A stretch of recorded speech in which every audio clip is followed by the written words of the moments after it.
ఎంతమందితోని కన్నదిరా నీ అబ్బ నేను అంటూ ఇండైరెక్ట్గా. అంటే నేను ఎందుకు అంటున్నంటే నా శివాజీ గారిని, అంటే నా శివాజీ గారు నా ఇంట్లోడుగా, నా పావులుగా, నా కుటుంబంగా, నా కులపొడు కాదు, జస్ట్ సెలబ్రిటీ, నాకు ఇష్టమైన వ్యక్తి, ఒక మహిళల పరువు కాపాడాలని ఒక చిన్న సన్నివేశం ఇచ్చిండు. అటువంటి వ్యక్తిని మంచి కాస్ట్యూమ్ వేసుకొని బయటికి రండి అమ్మా, సినిమా రంగముల, సినిమా ఇండస్ట్రీలో, సినిమా షూటింగ్లో మీరు బట్టలు లిప్పి బహిరంగ ఏ మనసు పెట్టుకుని సెట్ వీడియోలు కూడా చేసుకోండి సినిమా పరంగా అన్నాడు.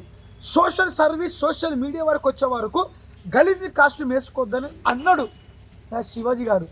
అటువంటి ఒక మహానుభావుణ్ణి, నా హిందూ సాంప్రదాయం కాపాడే వ్యక్తిని లంజోడు కంటే వారు ఓడి లంజా కొడుక, నువ్వు ఎంతమంది పుట్టినవురా, అన్ని దేశాలు తిరుగుతున్నావు కదా, ఎవరి ఊరికి పుట్టినవు, అందుకు తిరుగుతున్నావురా లంజా.